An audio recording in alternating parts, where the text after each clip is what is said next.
This is the Big Deal Podcast, brought to you and powered by New Covenant Baptist Church in Albertville, Alabama. And on this podcast, we're asking the question, what's the big deal about all things Bible, theology, and culture? I'm Justin. I'm Brad. Welcome to the Big Deal. All right. I have a question for you. Oh, you jumped right in today. You're excited. I was thinking about, what's going on in the world right now. What's going on in the world today? A couple weeks ago, we had a presidential inauguration. Oh, yeah. And I thought they barely missed him. Oh, inauguration, not an assassination. Just shot at him. That was a couple months ago. Whoopsie-daisy, yeah. No, the presidential inauguration. So I was like, it would be fun to talk about. I was like, what would your presidential platform be? Oh, if you were running for president, easy. What would it be? Super easy. Okay, go. I'm getting rid of daylight savings time. Number one. Number one. Dude, I think I could win on that. Yeah, I could win on it. Just that alone. I will give you more daylight at the end of the day. And I'd be like, we will vote for Brad. So we're going to go daylight savings time. Mm-hmm. The other one I was thinking about, open book on the aliens. Oh, yeah. I think they've tried to open that book like 3 times. And everybody's like, haven't. I don't care. And they've only done hearings. So it's like but they're spooky, man. They're super spooky hearings. And it's like, so a hearing is not the same as like a declassification of and they have done some of these declassifications, but the they're not. Hearing is basically, so you are a 4-star general at the Air Force? It's like, yes, Senator. It's like, so what are they? Well, they're these things that come up out of the ocean, they zip around in Mach 3, and then they go back underwater. But that's not even really the point of the point of the hearings. The reason they're having hearings is not because something weird's happening. It's because there is the expectation or the fear that there is a secret governmental agency covering up in and that the Senate doesn't know about. Exactly. And they're supposed to have power over those things. And that's like why they're doing these hearings. And so I think like that's what it'd be like. It'd be open the books. That'd be the second one. What would be your other one? Oh, you have another one? I don't know.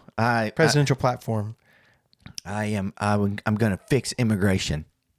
Just going to fix it. I'm just going to fix it. What would be your what would you do? What's some things you do? I'd have to think. Would you give any amnesty? Oh, you actually have to have a plan? Yeah. I thought you could just say stuff and get elected.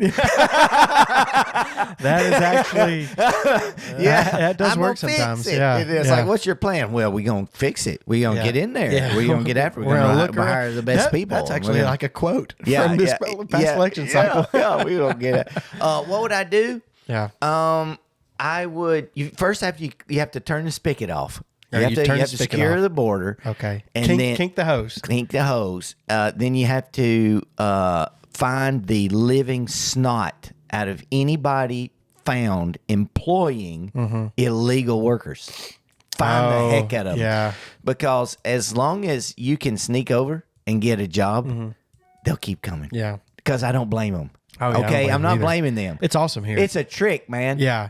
Did we talk about this? No, we haven't, but it's worth talking about. If I found out when I was 24 years old that I could sneak into Canada all day long and make the equivalent of $8,000 a week working on a line, just sorting chicken breasts, I'm sneaking over there all day. Oh, yeah. All day long. Yeah. And the only way to keep me, and then I found out, what happens if I get caught? I'm real scared. And they said, well, they'll send you back home. You're like, okay. That's it? That's it? Yeah. Okay, so I'm going to sneak back. And as long as that job's there, I'm sneaking back in. Yeah. Make my fortune And go home, you know, and live in my little hacienda, or as we call them here in America, my little house. And that's what I would do. Yeah. Did I just embarrass you? No, it's funny. So that's what I would do. So, but the way to stop that is if they say, hey, man, they're not hiring anymore because they're getting fined like crazy if you're not legal. Like, oh, well, there goes that. Yeah. Also, if I got caught, just for the record, if I knowed I was sneaking in, and they're like, hey, man, we're gonna start getting rid of y'all. You're not here legal. I wouldn't be like, how dare you? Yeah. I'd be like, dang. You know what I'm saying? So like, I deserved it. Would you do like, you have that like weird situation where like kids born here and all that kind of stuff. Like, how'd you deal with that? They call them dreamers, right? Yeah, they used to call them anchor babies, but I think that was offensive, so we quit saying that. Because if the mom has a baby here, the baby's a citizen, so the mom can't be deported. Yeah. So they get here, have the baby, Yeah. They're scot Yeah, free. yeah. And that dad gets kicked out, but who needs dads? What do the stats say? Who cares about those guys? What do the stats say? Yeah. Oh, whoops a daisy. It turns out dads are important. Yeah. But what would I do? Yeah. I think I would close the border and I would give people a path to naturalization through small but significant fines. Yeah. Like, hey, if you show up in the next 6 months and you pay a $2,000 fine and you pay that fine every year for the next 4 years, your work visa will turn into naturalization, and you got to go through the classes. Yeah. And learn to pledge, all that kind learn of to stuff. pledge. You know, talk about Mickey Mouse and how wonderful Disney World is, and we'll be fine. It's like, you know, pick Target or Walmart. Yep. You know, that kind of stuff. Yeah. Yep. Who has the best sale? And then if you say Aldi, you're like, yes. That's right. Yeah, that's Aldi's. good. Aldi's. I love Aldi's. Yep. What else? Oh, I Yeah. want to tell an Aldi joke so bad. It's not safe for Oh work. no! Don't no. All right. I know this joke. So what else would be on your presidential platform? So I think that's a pretty good platform. Those three are If good. I could accomplish those, I would also pretend like I was gonna cut the deficit, but you can't. It's over. That's not happening. It's not happening. I'll tell you what I would say over and over. It's not Social Security, you dummies. Yeah. Oh, I have something to add. Here's what Oh, I would I do. can't wait. One goal. Yes. I have the four. This is just one of the big goals. Would be that the IRS would send you a bill.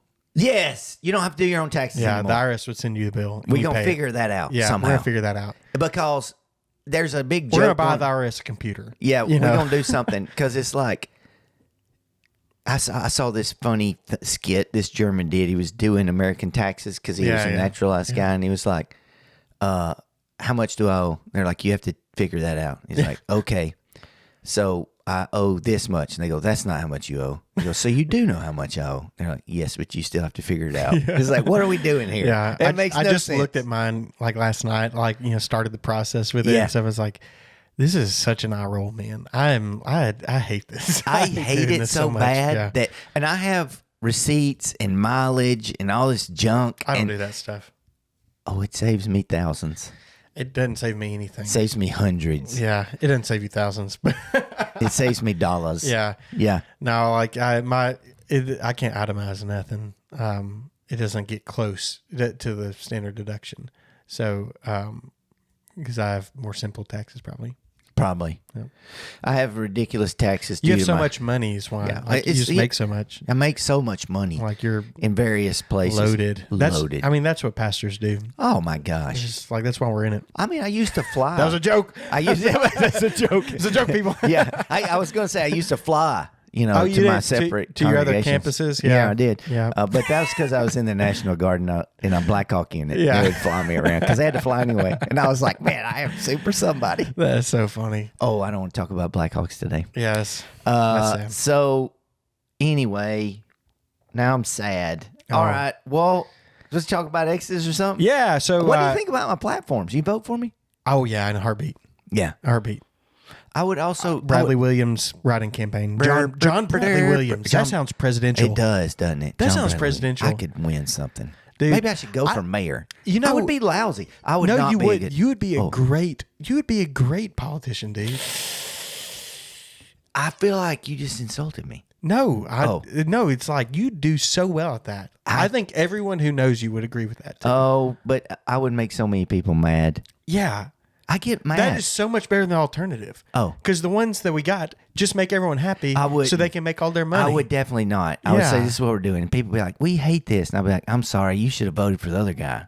Get more people to agree The with you. people wouldn't say that. Yeah. That's what we're all learning. Like the Oh, people wouldn't say that. the media or The somebody. media and your peers would say that. Yeah. That's what they would say. Yeah, because you're not working the system like they are. you Yeah. know? I would just be like, no, we need to fix this. Yeah, I would vote for you. I think you'd be great at it. Wouldn't it be great if you just like said, hey, actually, here's one of my platforms. Yeah, and go I'll ahead. be done with Okay. it. We're going to be more concerned with our party's platform than the guy in the office. Like, we're going to concentrate on our platform. Right now, it's a cult of personality. It is, yeah. But it's like, here's our platform. Vote for this if you like it. Because this is what we're going to try to do. Yep. If you don't like this platform, you should get people to not vote for this. Yeah. You should vote for the other people's platform, and this is what they're trying to do. Yeah. And we think ours is better, so you should vote for us if you like this. Yeah. Like, let's talk about parties and not people a little more. Yeah. No, for It's kind sure. of like, and I blame What do Baptists. they call it? What do they call it? Populist. Where Yes, we're we've very populist. we did it just kind of entered into a since Obama. I think Obama was the first populist in a long time, since Reagan probably. Well, I think it's really tough for it not to devolve that way when you've got one person up there. Yeah. And with the media the way it is. Actually, I think it started with John F. Kennedy. Yeah, It was the first. I just don't see John F. Kennedy I don't was see the- Clinton and Bush in both the Bushes and Clinton like as populist kind no, of choices. but You know, John F. Kennedy won the election because they broadcast on TV the presidential debate for the first time. Yeah. And Richard Nixon looked sweaty. Or whoever he was debating. I think it was Nixon. Yeah. He looked. It was totally based on looks. John F. Kennedy was a good looking man. He was? Yeah, I just mean he's like a handsome dude. You know. Yeah, and one of the biggest predictors of who's going to win is who's handsomest and who's tallest. I know it. Yeah, and so it makes sense. Yeah. So What was it? Who did John McCain versus Obama? Yeah. You know. Well, at first it was Mitt Romney, right? I can't remember now. Wait, what are we talking about? McCain lost the first time Romney lost to. Yeah, I couldn't remember which order it was. Who Against Obama? Yeah, It was McCain. it was McCain. Because and then the governor from Alaska was his running mate. oh, And Palin. then- Yeah, yeah. And then Romney, I can't remember who his running mate was. I don't either. And then, yeah. I always liked Mitt Romney. Yeah. I thought he was like level I headed. actually didn't like him much at first. Oh, yeah. And then after the debates, I liked him. Yeah, he just seems so level headed. Yeah. Like common sense, you know. But man, they don't like him in DC. No No. one likes him in DC. Well, okay. Probably, you know what I mean? Yeah. Like they're always hating him. Yeah, I think it's hard. 'Cause he goes in the middle sometimes. You know. It's so I was going to say I blame Baptists. Oh, yeah? Because we promote cult of personality so bad. Evangelicals in general. Yeah, I think evangelicals more than Evangelicals just in general. Baptists. Because here's the deal. If I said name 5 famous evangelical pastors, you could go boop, boop, boop, boop, boop, Yeah, probably. yeah. And I don't think that's just because of our circles. If I said name 5 Orthodox or 5 Catholic priests that are famous, you would get 0. John Ratcliffe, Yeah, it'd be Yeah, yeah. almost 0, Yeah, right? yeah. And that's because their focus, Joseph Ratcliffe. Actually.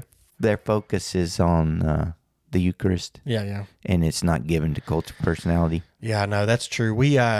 What we've talked about this some amongst ourselves. I don't know if we've talked about it on the podcast, but like evangelicals have like there can be a celebrity culture in evangelicalism, like pastors with big churches, book deals, all that kind of stuff. You know, podcasts. I know. Look at us. But yeah, there's like a culture. Yeah, but the good thing is we're not that great. Oh of no, pastors. we're like and we're small fries, yeah, and want to stay that way, and so it's like it's just weird, man. Like the celebrity. I remember being in Bible college, and it's the kinds of like you see like trajectories, like people's like the trajectories they're trying to build and like they're trying to like work towards, and it's kind of like scary how many folks were focused on that, like being famous. like Yeah. that ministry is like a path to fame and to having people know your name. And I don't think they would have said that, but that's what it was. It's what I used it to was. call them company boys. company men. Yep. Yeah. Yep. It is ubiquitous. You go find a seminary man, they're everywhere. They're everywhere. You can see them. You God, can smell it. Oh, you can smell it, dude. Yeah. And you see once they get out in the wide world, they church hop. Yeah. Like a year or two here, and it's always next step, bigger step, bigger step. More power. More opportunity.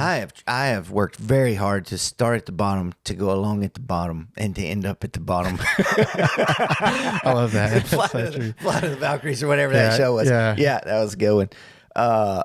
Oh man. Yeah, and I mean, look, it's not platforms are not inherently bad or something. It's just like And cult of personality is historical. Like John Chrysostom was Yeah, in his yeah. day, I get- Augustine. yeah. There's something But there's we're talking something hundreds of icky years. about like the default pursuit of like that's what everyone believes that that's what they should be after. If I ever get to be famous, I want it to be by accident. Yeah, accidentally famous. Well, I mean, like all of a sudden, like a million people Like listen to this from, like, podcast or something. I had no idea That's that was not going what to it's going to be no, from. I mean, but it would be it's like, going to be from a sermon gaff. oh yeah, but I don't want to. No, I mean, It's going to be from with that Peter yeah, video. yeah. We don't want going to talk about viral. that, but yeah, I did that. We, just like you're just minding your own business. It's kind of like I want them to be like, well, how did your church grow? And like, I have no idea. Yeah. We were doing the exact same thing for 20 years The with no church growth success. thing is always so funny to me. Yeah. Like you'll see like some pastor get interviewed, and they might start talking about their discipleship program. Oh, yeah, and all this yeah. but like the people who know, like I know exactly why that church grew, and it's because that church was planted in a neighborhood that was exploding. Yeah. The It was neighborhood- just a law of more people came It in. is like and that's not anything We had a bad. bus ministry Like, and- we did that. I did this, and when we were in Texas. Our church was in the fastest growing city and fastest growing county in the United States, and our church exploded. Wild. Yeah, it's like people coming in all the time, and I mean we were doing bad stuff. We were doing good stuff. Yeah. but it's like. That's why there's so many people there. They Yes. weren't driving from 100 miles away to come, No. to this place. They No. were in the neighborhood across the street. That's that what I'm was being saying. built, If somebody comes and says, why did your church grow? If it was that, I'd be like, well, our town grew a ton. Yeah. And we were one of the shows in town, and so we grew. the shows. Yeah, so whatever. Yeah. Or it'd just be like, I have no idea. Like, Yeah. literally, I don't know what happened. We were Yeah. doing the same stuff, and all of a sudden, one day, more people Yeah. came, and then That's more right. people came, and we were so excited for them to be here that then more people came. Yeah. And it was worse. Like, it got worse. More people, Yeah. more problems. But since the 90s, though, that's been, man, like church growth is like huge. It's where that's what there's so many books about it, like how I to grow your hate church. that I know stuff. it's like you're in charge of that. You think you're in charge of growing your church? I mean, The Lord does the that Lord stuff. does that. Just be Golly. faithful, and who cares? It doesn't even matter. I have exactly how many people the Lord wants to be here. Yeah. Yeah. You know what I'm saying? Yeah. I always think about that. It's like, If somebody says, "Why do you think your church ain't bigger?" I'm like, "Well, clearly I can't handle it." Yeah. I mean, if God sent me a bunch of people, I'd screw up somehow. yeah. Or you show up like on a Sunday morning and it's like, man, I was like half the church is gone. They're like out for this, this morning or something. So Yeah. few people. And just think like, these are the people that the Lord brought here this morning. Like not who's not here, but like who is, Oh, yeah. did the Lord bring here, I can't believe somebody came back. It's always a miracle to me. It is. Not, What are they not, coming and back it's not, for? I don't mean that like about, self-deprecating about us or Yeah. our church or anything. I just mean like, I think it's incredible that people want to spend an hour on a Sunday morning or more talking about the Bible, praising God. It's Yes. It is completely against their nature. People against come my to nature. our church Yeah. to listen to me talk for like 30 minutes. That's unreal. I can't even get my They kids to don't listen to come- me they for don't 7 come minutes. to listen to you talk though. But they do. They sit there and listen. But it's not for you though. And not just like, for me. Yeah, yeah. But that's part of it. Yeah. If nobody was talking, they wouldn't. I mean, they show yeah, up. I just mean they're here for the Lord. Oh, That's yeah. why I think it's the miracle. Yeah. Yeah. Like, I mean, I think at the end of the day, like if someone said, I come for my pastor, like, it's not happening long. They're not going to be here long. Yeah, they get sick of me. Oh, you're going to disappoint somebody. I have before, Yeah. actually. Yeah. So let's talk about the Bible. Okay. This is Exodus 21, and this is after the 10 Commandments. Moses coming down off the mountain, and he has some more laws. Yay. Yeah, right. And these are kind of tough ones. It's tough for us modern readers. This is like the modern reader syndrome that happens sometimes when you read the Bible, because we just want it to fit our Culture. expectations, And our expectation, cultures. yeah. And there's an illustration I like. I think it's helpful. And so imagine that you are going to go on a trip to Italy. I love this. Italy's great. It's right? great. Rome's so great. you're going to go to Italy. Yeah. And you're going to fly there on an airplane. And you get to Italy. Yes. And you get off the plane. Okay. And And the taxi cab driver You rips st- me off right off the you jump. start talking. Oh, yeah. And you start talking in English. and they don't understand you because you're in Italy, And right? you get mad at them. And you get so mad. Yeah. You're like, I'm so frustrated. They don't speak my language. Like, why don't they speak English? Well, it's because you're in Italy. You're not in America. And the same thing happens, I think, when we go back into certain places of the Bible that's a little foreign for our culture, is you can read back and you can become frustrated by the differences.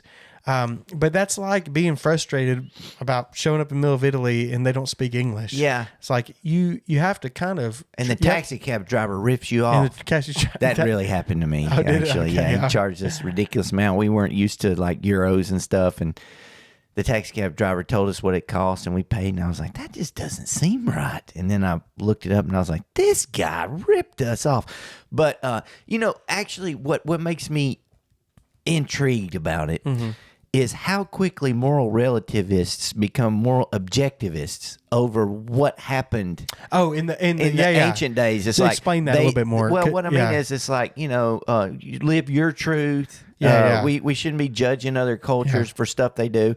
And then they read the Bible and they're like, it has slavery. Oh yeah, exactly. How dare they say these things? It's like, well, what is your grounds for judging them? If you didn't catch it, we're going to be talking about slavery today. Yeah. We are going to. That's what's next. Well, we're not. The Bible is. Nobody wants to hear what we say. You That's said right. that earlier. I did. Yeah, that's right. It's not about us. It's the Bible. Yeah. It talks about slavery. And so, we have to take a trip back into the ancient culture and appreciate How far it. back we going, buddy? This is 3,500 years. Golly. Yeah. It's a long It's time. a long time. A lot has changed. And, A lot has changed. yeah. And a lot I has would not. definitely say, yeah.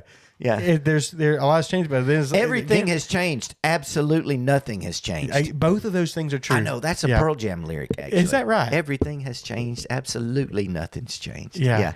And that's true about reading some of these stuff in the Bible. So today we're going to start with the slavery laws. In chapter 21, I'll read them. Read them. And then we can figure it out what it means. Okay. Can't wait. So these are the ordinances that you are to set before them. Thus says the Lord. When you buy a Hebrew slave, he is to serve for 6 years. Then in the 7th, he is to leave as a free man without paying anything. If he arrives alone, he is to leave alone. If he arrives with a wife, his wife is to leave with him.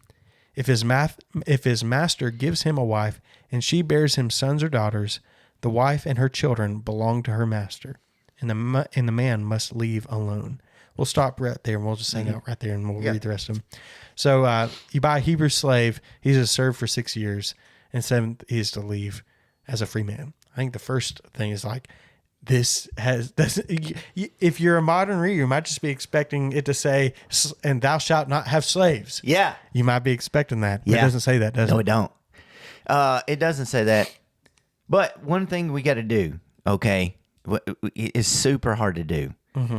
So we import our most recent experience with slavery back into this because it's the same word, but it's not the same thing. Yeah. It's sort of like if I said in South America, do you want to play football? Yeah. Oh, and, yeah, and yeah. they'd be like, yeah. And they'd go out there and they'd be like, what is this round ball? Yep. Yeah, it's got a ball. You're trying to kick in a goal, but American football and what they think about football are different Very things. different. There's a lot of similarities. Yep. There's a lot of different. They play on the same kind of pitch. Yeah. We don't even call it a pitch. We call it a field. Yep. And they are kicking the ball. We don't kick the ball that much in American football. But when you really drill down, even though you're calling them both football, they're really very different things with some similarities. Slavery, servitude in ancient Israel was more akin to the indentured servitude of the early Americas than it was the transatlantic slave trade. Yeah. There's so many differences. Yeah. This is not race-based. Yep. It is mostly for the debts. Yeah. So you'd get into a debt you couldn't pay off, and you would be indentured to the person you owe the debt to for 6 years, and on the 7th year, you got to go free. You were not a chattel slave. Yeah. You had lots of rights that you would have you basically worked for a guy. Yeah. And when you worked for him because you were broke, he took care of you. Yeah. And then at the end of the 6th year, on the 7th year, you were set free. On the Sabbath year, you got to go home, and you could go right back into that debt. You know, so you think there were no banks. Yeah. There's very few jobs, Very few vocational jobs, jobs. right. That's like one of the biggest differences between. It's hard to get there, and like basically everyone has a vocational job today, right? Like we work for people, Yes. in organizations, companies, structures. Back then, really the only structure like that, organization like that, would be something like the king. Yeah, and what he has going on. Yeah, and it's around weird him. because like when I say this, you think about Israel, they had a king. Mm-hmm. Well, they didn't yet in Exodus, but they had no government.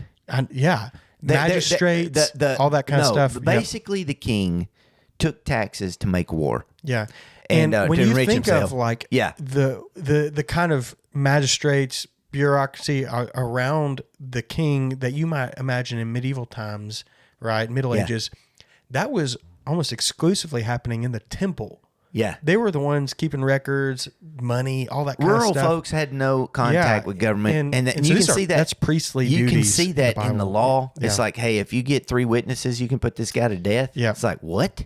Yeah, That's the court. Local government was the elders at the gate. Yes, and Yeah. you'd go there with complaint. It was just Yeah. the dudes that everybody recognized as like. Yeah. So, how does that even tie into the slavery, indentured servitude type thing? Well, if you had a bad harvest, or you had borrowed, you had borrowed from the biggest, most successful farmer 5 bushels of wheat to plant, and then you just had no wheat. You didn't had a happen. It didn't go. It didn't grow, and you can't pay back.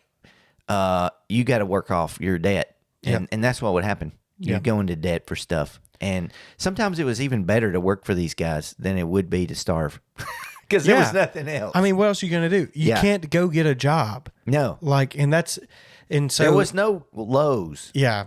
And when you see a lot of throughout, every once in a while, you'll see someone start working for someone. And almost every time it's a young man working for a father-in-law to earn, Jacob, for instance, to earn his, like a wife. Yeah. Or, along those lines. It's just a different society, different culture, different way work happens. There's no money. There's no currency. Not much. Yeah, it's like Even the currency, like the stuff. weight of the shekel, sometimes it was just pure silver, Yeah, and exactly. you were weighing it out by a shekel. Yeah, and which is essentially just still bartering. It's Yes. just bartering because Yeah. that was a raw material, and so it's different. And so that's like the word we use sometimes called anachronistic, right? Yeah. It's like, and that is like looking back into the ancient culture, expecting to see parallels to us. Yeah. And it's inappropriate. It doesn't work. It doesn't work. So the slavery of the Bible is not the transatlantic slave trade. Oh, and even more, there are multiple slaveries in the Bible. Yes. And that's important too. Like the slavery of Exodus is not the same as the slavery of the New Testament first century Roman Empire. No. Very different things.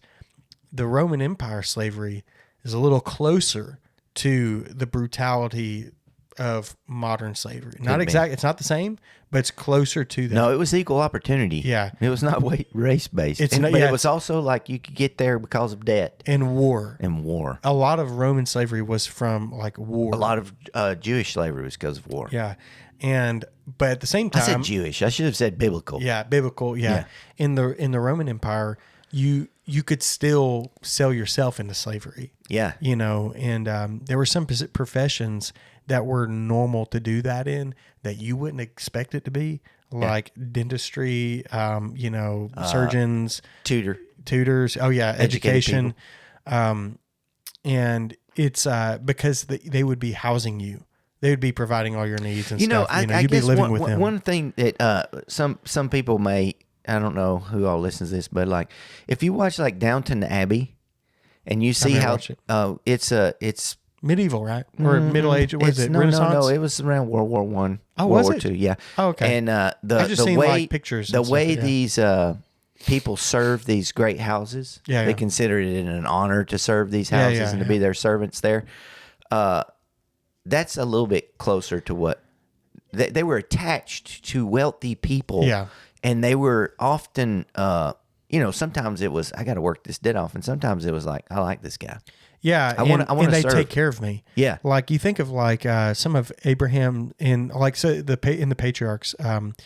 in Genesis, like some of the servants mentioned, one of them goes out to find a wife, right? Yeah. And he's this kind of thing going on. Yeah. And seems like a good relationship going on. Like he's trusted. He takes care of him and all this kind of stuff. He's really worried about doing a good job for his master Abraham, Yeah. not because he's like, if I get back, Abraham's going to beat me. It's Exactly, like, because I love Abraham, I want him. Yeah. And so, I mean, you have to like try to separate yourself from the transatlantic slavery situation, which was horrible and evil. There's no... Yeah, and we're not even... There's no saying, like defense of that. We're not even saying this is... I don't know that this is the best way. Even in the Bible, I wouldn't know if this is the best way. I think our way now is better. Like, I think our way now is impossible. Back then, completely impossible. Impossible. Like you couldn't, if you were in debt, you couldn't go get an extra job to get yourself out of debt. No, and you can't, and they're not going to just keep loaning you wheat. Yeah, exactly. It's just it's apples and oranges in culture, in society. And also just the way stuff was structured and what they thought about individual liberties and how it's just a different world. Yeah, it is. And so the point is, like, there's no defense for when you think of slavery and you think of the transatlantic slavery and the Civil War and pre-Civil War and all this kind of stuff that is on our mind. There are some people, weird, awful people in this world that have in the past and still currently try to defend that type of slavery by passages like this. And it's stupid. There's not many of them. It's rare, I think now. It used to be more common.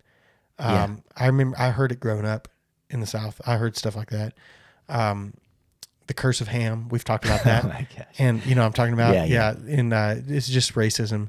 Yeah. And so every once in a while you might hear something like that. That's garbage. It's not what the Bible's talking about. But the Bible is talking about a kind of slavery. Yes. Right.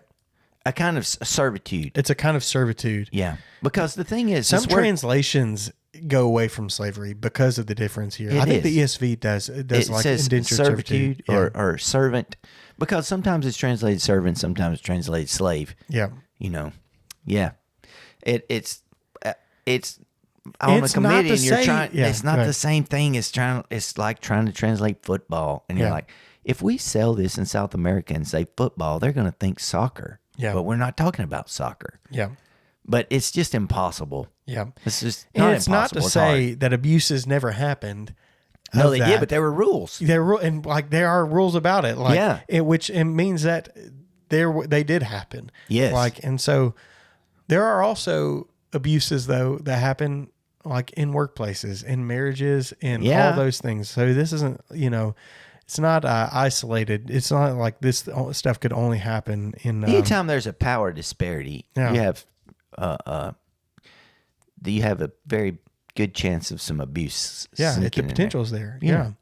So so you have this.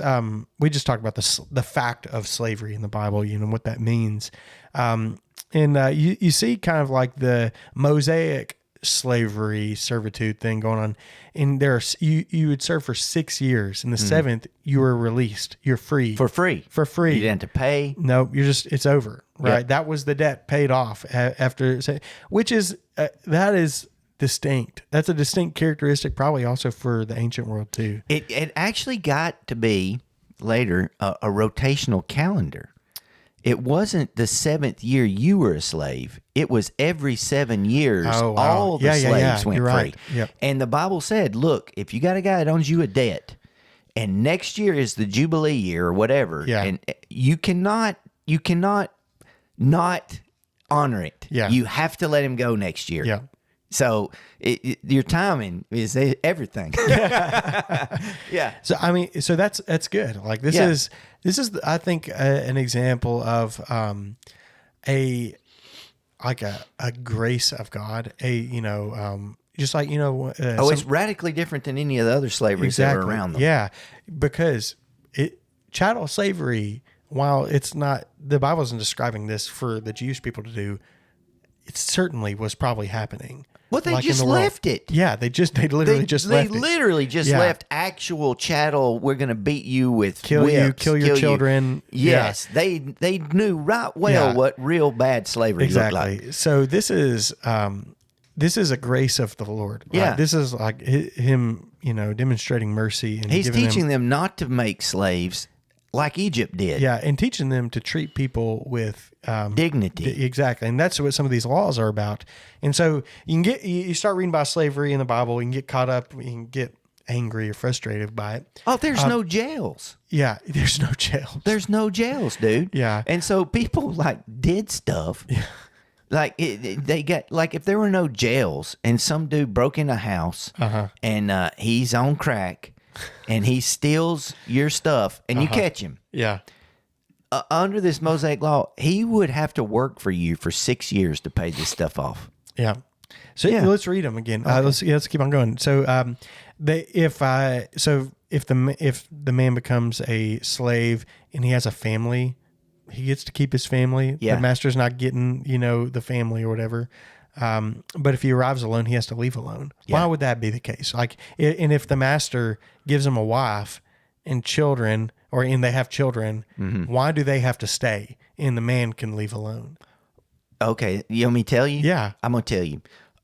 So if he comes alone and he leaves alone, that makes sense, right? Yeah. The thing is, if the master, let's say this woman is working for him because she is a debt slave, right? Mm-hmm. She's a debt slave.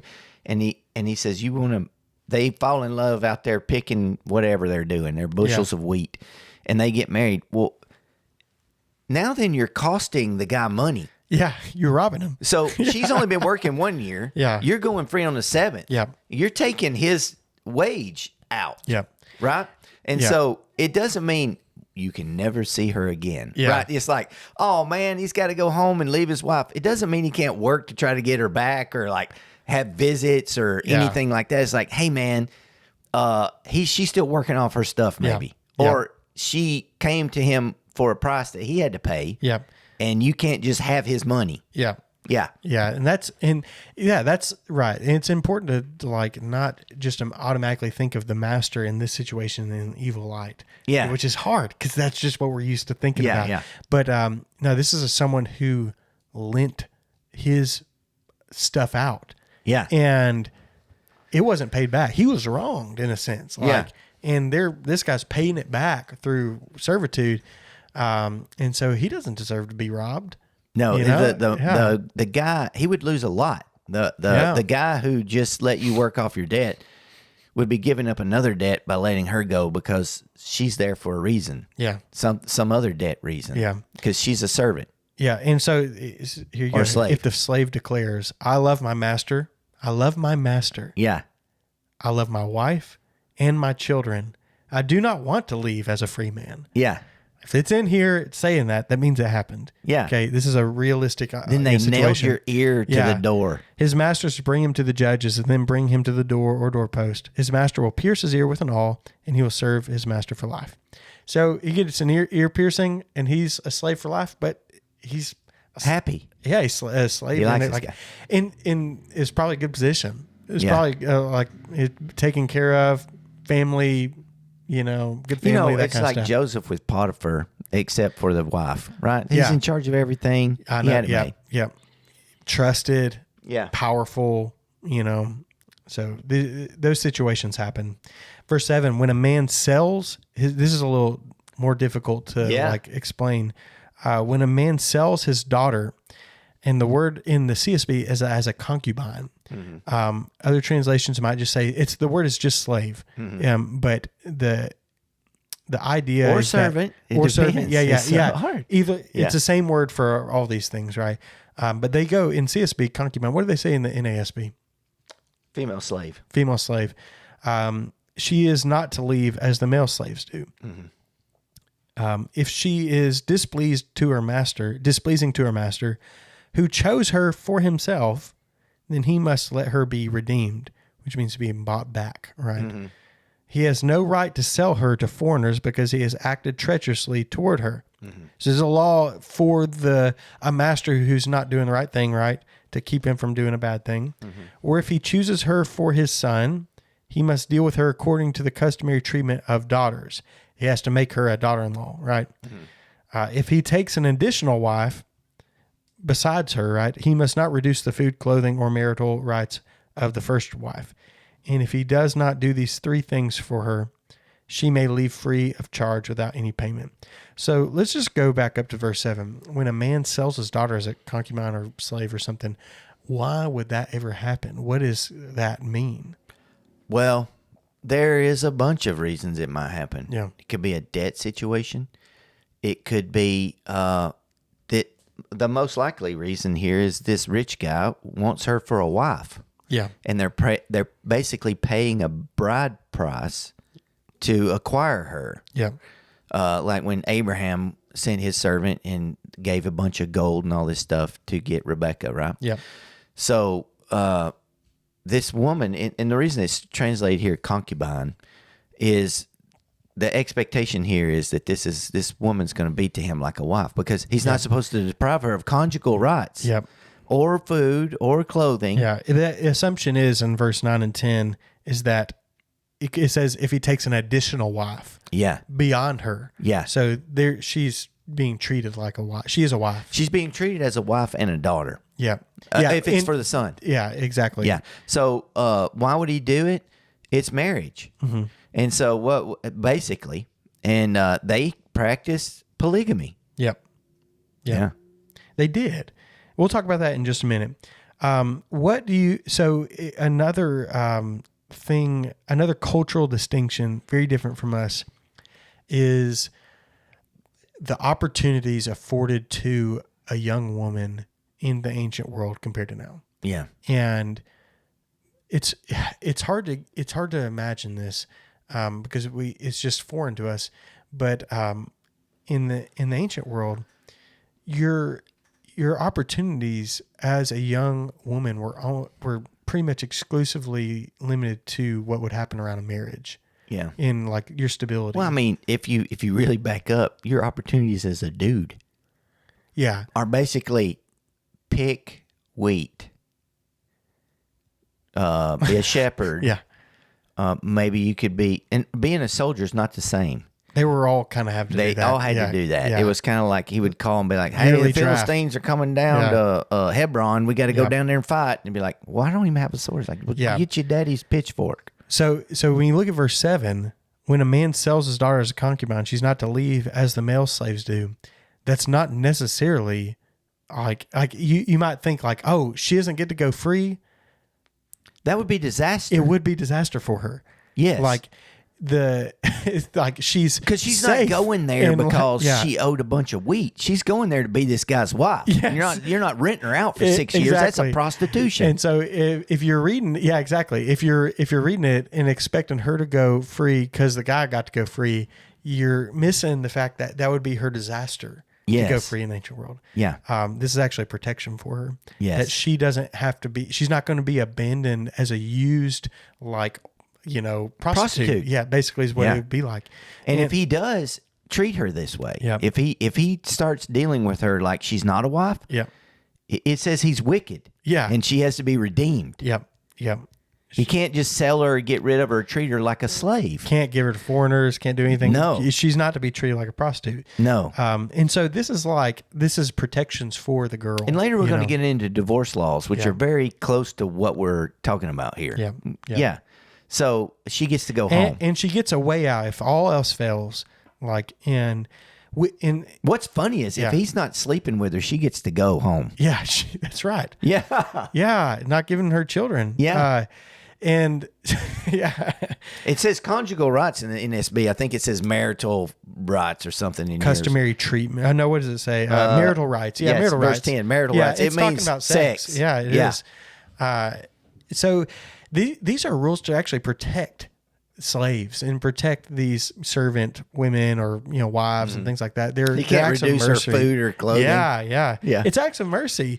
It's hard to get. I know it's hard to get there if you're just reading. If you're doing your Bible reading plan and this is the first time you've read through Exodus, and you get to this passage and you're like, oh my gosh, I don't know what to do with this. This seems so brutal. And so it's actually the opposite. This is way better than any of the other cultures were doing at the time. Oh my man, talk about brutal. Those people are brutal, and awful. This is a wonderful situation, protected people, taken care of.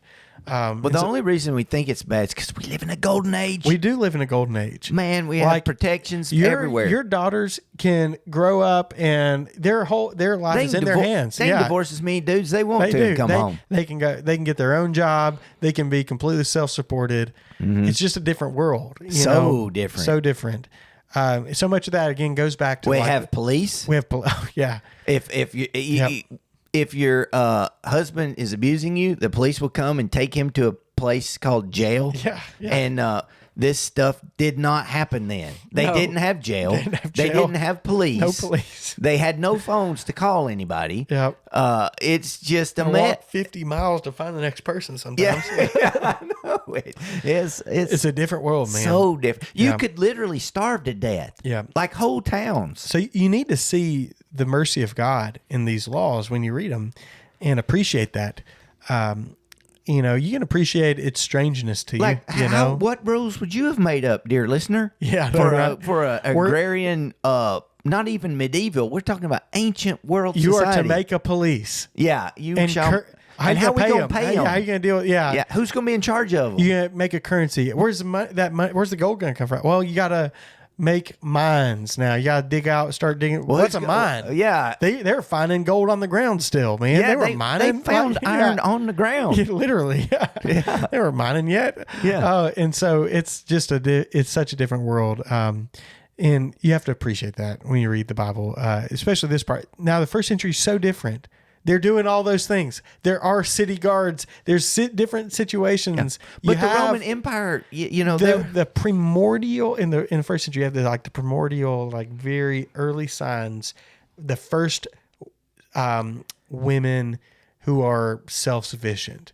But then it's not because they had a job. It's because they inherited something. They have some. You have we're actually talking about the first civilizations on Earth. That's what's happening in Exodus. Yes, the first civilizations. The first civilizations on Earth. This is so early. It's so old. Yes, it's ancient, man. Ancient history. We're talking about Code of Hammurabi. Era. Yep. And this is better than the Code of Hammurabi. Take that. So that's what's going on about the slaves. Let's keep on reading. Yeah. So verse 12, we get into some laws about personal injury. Now, some of these are kind of interesting. I think they're interesting. And I think I'll read through them and we'll just kind of summarize the idea behind, because there's so many specifics, right? And so I'll just read it and we can talk about it. Whoever strikes a person so that he dies must be put to death. But if he did not intend any harm and yet God allowed it to happen, I will appoint a place for you where he may flee. Those we learn more about City those. Of refuge. Yeah, refuge cities. Later on, there's these lists of cities where they can go if they have committed accidental manslaughter, basically. Yeah, right? like you're swinging your axe and the head flies off and kills your neighbor. Why would they need a refuge city like that? Because there's no police. There's no police. It's straight up Appalachia in the early days. And someone's probably mad. Well, yeah, so they're going to be chasing them down. It's not just mad. You had a duty. Yeah. So if my little brother was working out in the field and somebody murdered him, it is my duty as his brother to kill that guy. Yeah. Yeah. Yeah, exactly. It says if strikes a person so that he dies, he must be put to death. He got to be put to death. So because there's no police. There's no police, man. And so they have these refuge cities, right? If a person schemes and willfully acts against his neighbor to murder him, you must take him from my altar to be put to death. Okay, this is a little different. This is like execution, because it's scheming and willful murder, right? Yeah, he's cut off from the people. Yeah, that's right. Take him from the altar, right? Yeah. And so whoever strikes his father or mother must be put to death, right? That's a big deal. Yes. Whoever kidnaps a person must be put to death. Dude, I think if you beat up your mama, we ought to still do it. Yeah. I'm in. I mean, seriously. I'm in. Yeah, I could see a son and a dad getting after it sometimes in some certain situations, but if you're beating up your mama, dude, we ought to take them to the square. It's funny how we said it's so different, but nothing has changed. That's one of those things. This is. I don't think that's really changed. Most people are probably on board with that. I don't know about most people. I don't know. I'm on board with it. It's if you're a grown man, and you're gonna beat your mom, it's what are you doing here? What is happening? How can you persist in this world? Yes, that's horrible. There's no place for you. No. like you're a monster. You just beat up your mom. Yeah. Yes. Like, wait, our government has to support you for the next 30 years in prison? Shut up, dude. All right, let's move on. You're going to get people. I know it. Yeah. Yeah. Whoever kidnaps a person must be put to death, whether he sells him or the person is found in possession. So this is like, you want to talk about like the Bible confronting the transatlantic slave situation. Now, some of that was like, I think the King James calls it man stealing. man stealing. Yeah. Man, this is what this was. 100%. This is the Bible The calling out transatlantic that slavers were man stealers. They were man stealers. The people who sold them initially and the people who sold them. Absolutely. Like in the United States. And that is why, by the way, the only religion in the world yeah. that has outlawed slavery not once but twice is Christianity. Yeah. It was against the law when they started the transatlantic slave trade. And they had to make loopholes in it to start it back up again because they had outlawed it in Rome centuries before. Yeah.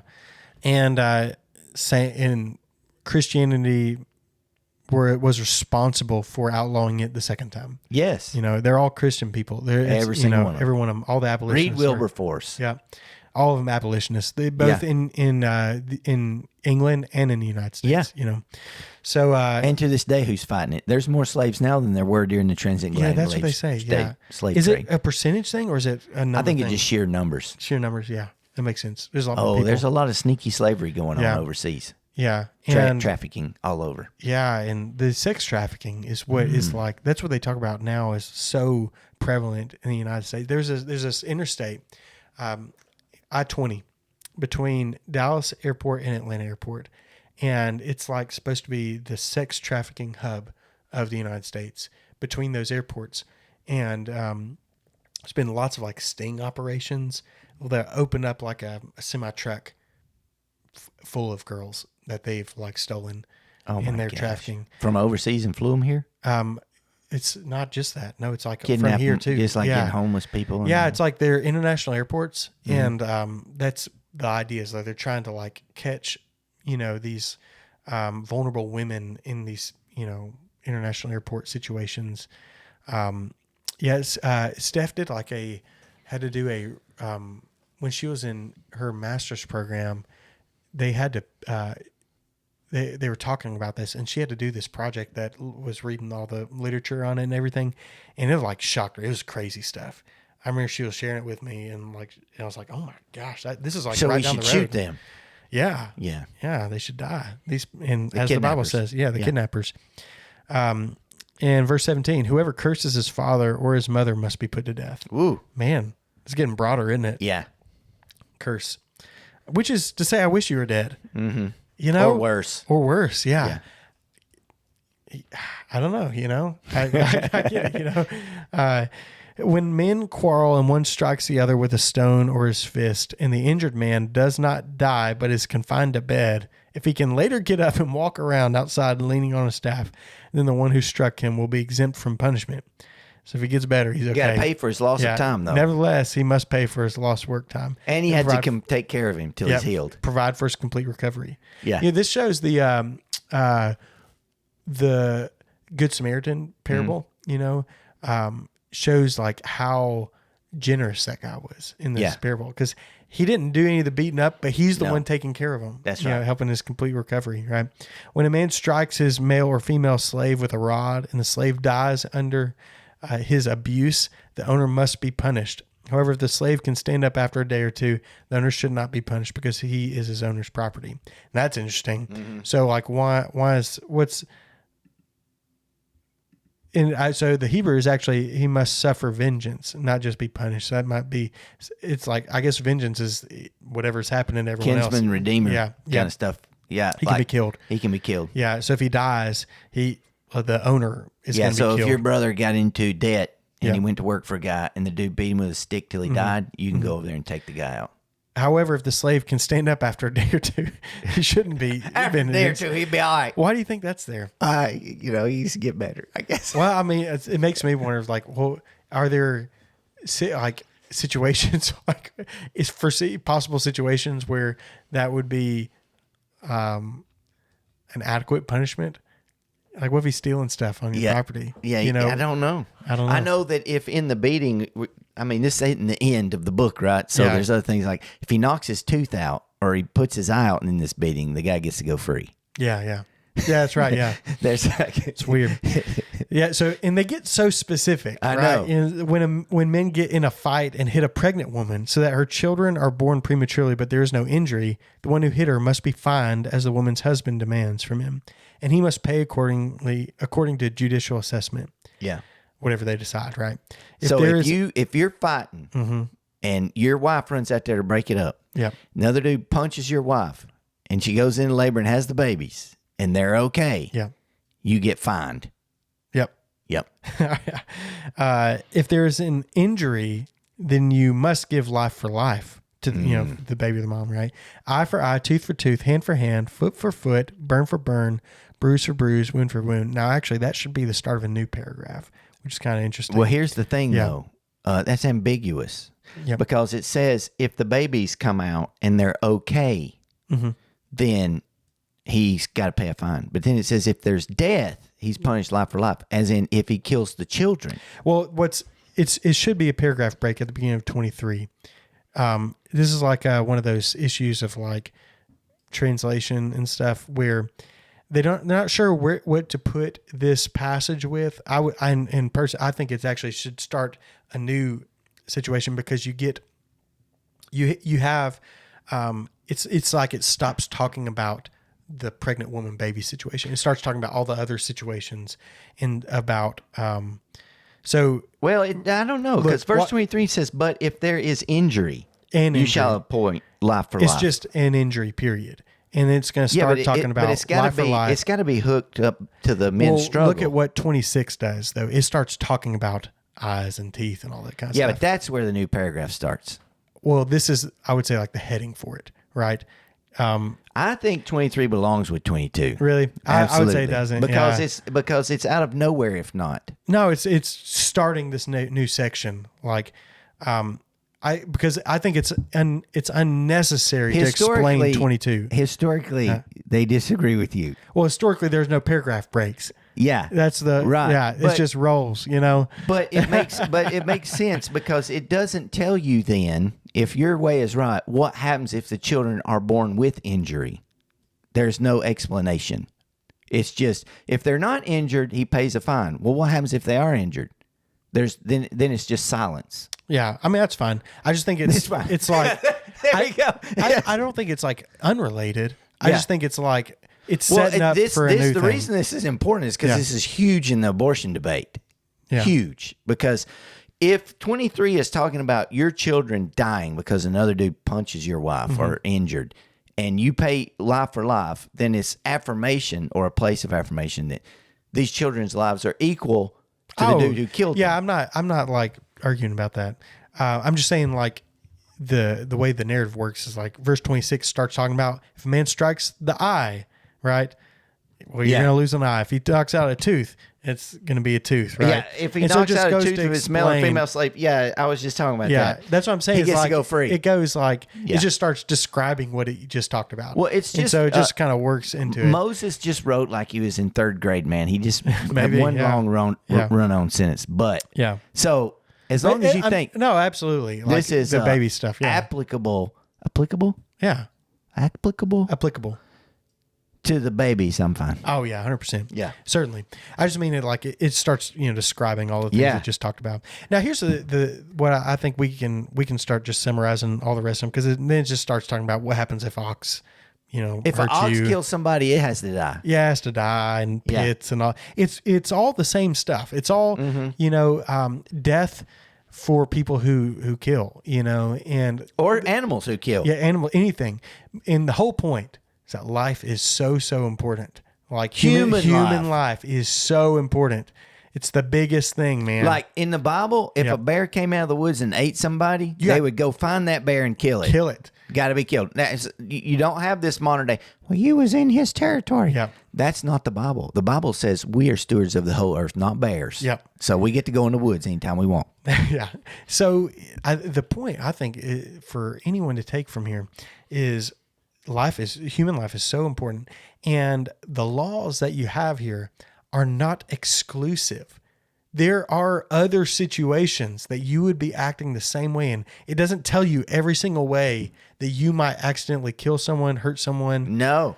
The idea is like, if human life is vastly important and the laws you're given here is an ideal expressed through commandments, but it's trying to train you on how to treat life. Yeah. Because other situations might arise. You elder at the gate who have to do the judging. Figure it out. Like, What's you need funny- to treat it like these situations. What's funny too is like if the ox does this, it doesn't die just any old way. It's supposed to be stoned to death. Yeah. Like a person. and it's not just an ox. No. It's the whole point is like it's any animal. Anything that kills a anything. person Yeah. has to be put to death this way. It's not just an axe head that flies off. It's any accidental death. And so but that's the point. Human life is so important.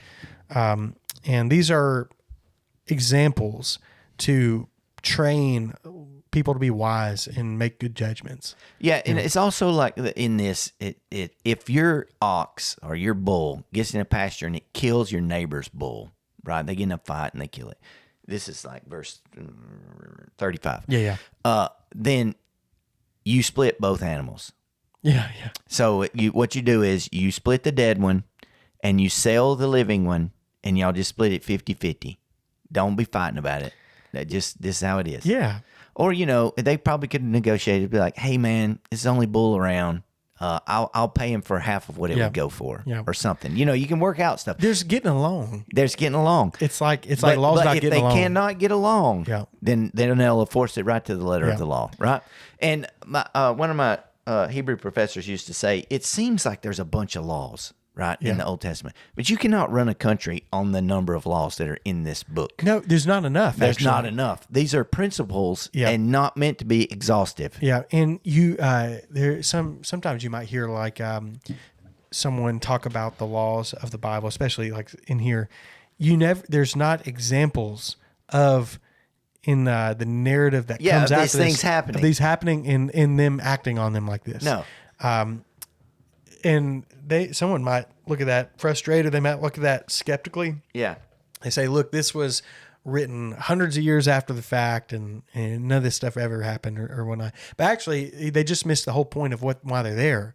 This is like training manual for how to be like an elder in the village and stuff. Yes. It's like, this is stuff you need to know and have in your mind when they instead come of to thinking you. they're just going to okay, we're going to look at Exodus 21 verse 32 and we're just going to do exactly what it says. Yeah. It'll say, well, in Exodus 21 it said this and we've got this in this passage. What do you think we should do here? And so it's sort of their baseline for justice. Yeah, that's right. And it even talks about, hey, if this ox or your bull had not been known for goring before, y'all work it out. But if you knew good and well this ox was real bad to fight up, then you got to pay for that guy's ox. That's right. Okay. And if you know your ox is dangerous and you don't confine it and it kills somebody, you get put to death. Yeah. Ooh. So here's why I think this is an important distinction when it comes to reading the law. responsibility. It is, because you are reading the Bible right now. You all, dear listener, you are reading the Bible and you read through these passages and you might be confused or frustrated or unsure about how this applies to you as you read. If this was here to train elders in the village 3,500 years ago on wisdom and how to be just, it can be useful for you to do the same thing. Exactly. Also, when let's go back to the slave and apply that thing. You're reading this, and the first time you read it, or when you read it, you have all these ethical questions, right? Yeah. You're like, what about this? What about this? That is actually the point. Yeah. That is actually the point. You're It's applying like, it. Yeah. Is this fair? Why doesn't the wife get to go out? Yeah. And then it's like, well, why would he say the wife doesn't get to go out? Well, to go free after 6 years. Well, there are reasons. What if she has kids? What if they owns a debt? What if she's working for him in the field? Then you're taken away from this guy. Yeah. And so these elders in the gate are going to get these weird scenarios, and they're going to have to fuss about this law and say the best way to apply it. And this was happening in Jesus's day, 100%, because they were like, Jesus, can a man divorce his wife for any reason? Yeah. And Jesus says, what does the Bible say? And they're like, well, it says this and it says this. And he was like, well, in the beginning, this is what it was about. They're debating the law, not in the way that you might think like it's a black and white. This is what it says is what we do. But rather it's like, well, it says this and it says this, and this is how we're trying to apply it. Yeah. And Jesus is like, well, this is the point. In the beginning, this is how male and female were made. Yeah. And it's because of hardness of your heart that he allowed divorce. Yep. And so they're not talking about the law the way you would think. Yeah. It is to make you think. Yeah. There's a word for it. It's statutory law. Yeah. We modern. Common law. Yeah, but we have today statutory law. Yeah. If you dig into the to Albertville code, what do they call it? Law code or something, whatever Yeah. we got going on. Hammurabi. The municipal, ordinances, that is statutory law. If you do this, this happens. That's not actually what the Bible is doing with the Mosaic Law with this. No.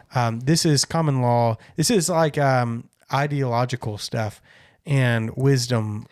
They have a different word for it. It's not common law. It's a different word for it that they use. I forgot what it is though. I want to be very careful. Not very careful. I want to be kind of careful. I Yeah. don't like to be too careful. Yeah. There are certain laws that are just black and white. If you go out and you murder a guy, you're getting put to death. That's right. But it's like, hey, this guy married this girl. They're in their father's house. Yeah. He doesn't really want to stay, but this is his wife. She has another year left on her, whatever servitude she has to do. When she goes free, does she get to go? Does she never go free? Or can he come see her? Can he live next door? Yeah. What are we doing here? That's why I don't like common law as the example for what the Bible is, because it's not common law. Common law is like we think of like if your toothbrush is over at your girlfriend's house or for so many days you're married or something. You know what I mean? No, I'm talking about You know what I British mean? common law. Yeah. But there's another word. I just can't remember what it is that they use for it. It's not. But the point is, it's not necessarily statutory law. Yeah. They're not like flipping through the book to find what does it say anything about a donkey though. What if the donkey kicks me? Yeah. Or What if the donkey kicked my ox? It didn't say a donkey said an ox. I guess I'm free. Yeah. That is actually how our law works. Yes. It is how our modern day law works. It is that specific. Yeah, but So here's the weird thing: in Israel, in an ancient world, they thought the elders would have enough sense to come to a good decision, That's right. and we do not think that. We do not think that. No, we do not think that. We do not trust the elders of our village. We have so there's like a chart you can follow on like how politics work. Yeah. And it's conservative to liberal and what it means, or left to right, you might say. The more left you are, the less you believe that people will do what is right. The more right you are, the more you believe they will do what is right when left to themselves. That's so weird because liberals are always thinking that people are basically good in nature. Yeah, it is interesting. Yeah, it's a weird dichotomy. And a conservative say, no, people are bad. Yeah, but their answer is more government control because the expectation is that they won't do what is right. Even though they're good people. Yeah, even though they're good people. Well, I think that's a social difference. That's like the social. You have like the government control. Side. Have you seen these charts that you have like left and right on government control, but then you have centrist and to anarchy. Yeah. Right? And those are different things that our parties have selected sides on, but they're actually different things, And this is one of those things where, like, the more liberal you are, the less you believe people will do what is right. So you need more the more you believe regulation. The more faith you might have in government. Yeah, both. Yeah, same. And we, like, I guess you could say, like, they are so much more of a conservative culture. They believe the elders will do what is right. Yeah. Well, it's all dumb anyways. Yeah. We're dumb. I would just... It's just kind of funny. It's interesting. But there's no way to... they didn't have a government, I know, really. yeah. There's no way to control it. Yeah. So somebody had to be in charge. And it needs to be the old guys. And the reason it needs to be old guys is because they've been through life and seen dumb stuff. That's right. And they can be like, oh, all right. So they got in a fight. Mm-hmm. And he hit him in the head with a rock. Did he die? No. Was he able to walk around after a day or two? All right, man. Just make him pay for his time. Yeah. Yeah. We don't need to kill both these boys. It's just trying to train people to be wise, right? That's it. So that's what these laws are about. And as we go on, we're going to talk about, there's some theft stuff, property laws, all this kind of stuff we're going to talk about next week. They're all in the same. It's in the same category. It's training elders to be wise, to make good decisions. The judges to make good decisions.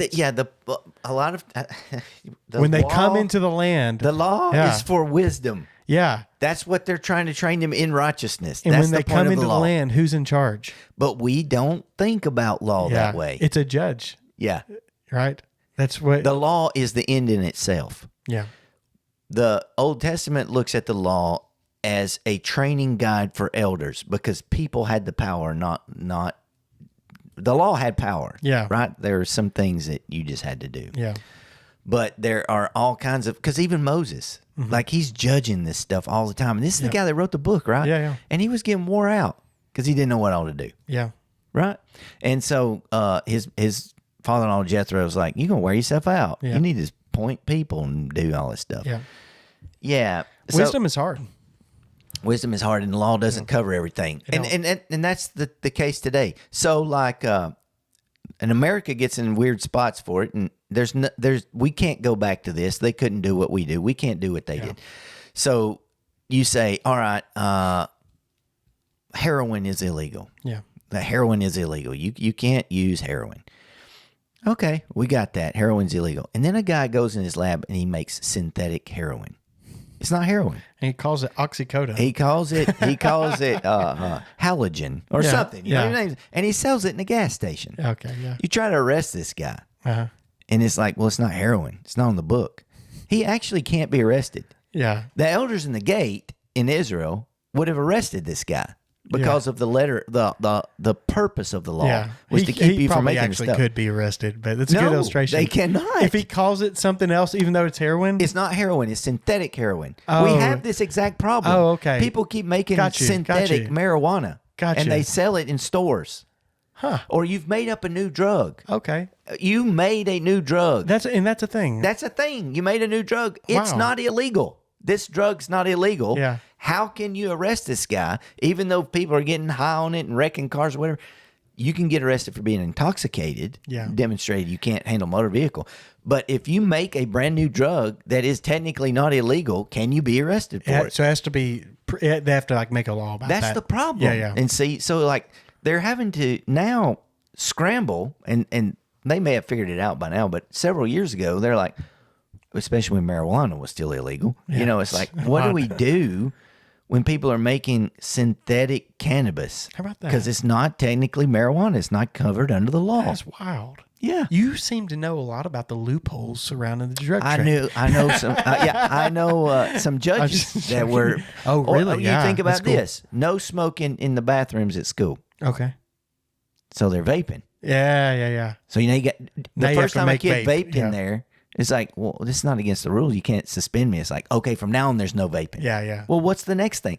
Well, under the old Israel law, it'd be like, Still counts. oy vey, son. Oy vey. Yeah, you're getting punished. Yeah. Oy vey, Ben. Yeah, you are not gonna get away with that. That's funny. Because the elders had the actual final say, right? Yeah, for sure. Well, I hope that's helpful to you guys as you're reading through the Bible and you get to the law and you get to these passages. Big deal. Give them the big deal. What's the quick. big deal? So think about the law as training and instruction in righteousness, which will help you, by the way, read the book of Psalms. Yeah. When David says, oh, I love your law. It is good. It teaches me wisdom. It helps me be wiser than all of my teachers. That's right.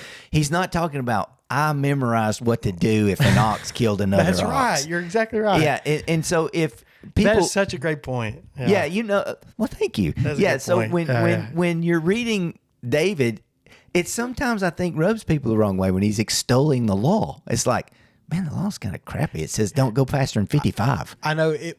I feel like I'm always just trying to help people bridge the gap so much about, from the ancient world to the modern world about understanding the law, because there's all these ethical things that you do forget that over and over again. Everyone is praising the law, how wonderful it is, how it trains people, how good it is. And it's not just a labor. It's also a joy. Yeah, because they're learning. They're gaining wisdom. David would not have... David didn't read, and he told his son, hey, read the law. Yep. And make copies of Yep. the book of the law for yourself. Write Yep. it down. Yep. And David's expectation was not, because when you get into the don't wear two different kind of garments and when you can sleep with your wife if she's menstruating and all this stuff, it's going to make you, you'll know what not to do when. Yeah. No, it's more like the problems that people have with the law is the expectation, not the problem. And so when the law says something wonky, the whole point was for us to talk about it. Yeah. And to be like, how do we apply this thing? Not, this is stupid. Yeah. I don't like this law. Yeah. It's like, well, what was the point? Why would he have made this? And Jesus was always saying, you have heard it said, you shall not kill. Right?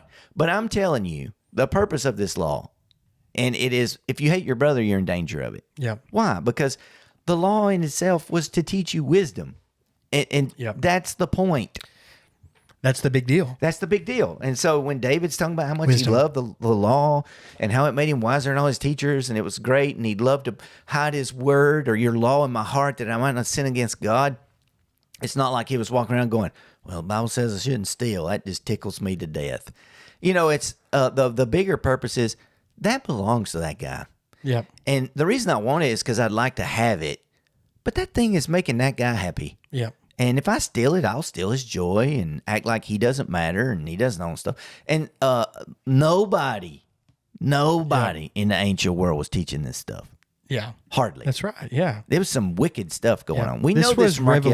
revolutionary. Yes. It was morally revolutionary. It still is. Yep. It is. Actually. It is. And Because everything is different, but it's all still the same. it's all still the same. Yep. And if a young person reads the slavery laws, Yep. and they're like, I hate this. You'd be like, why? I mean, honestly, why? What is your head about? Well, you shouldn't enslave people. Well, what makes you say that? Yeah.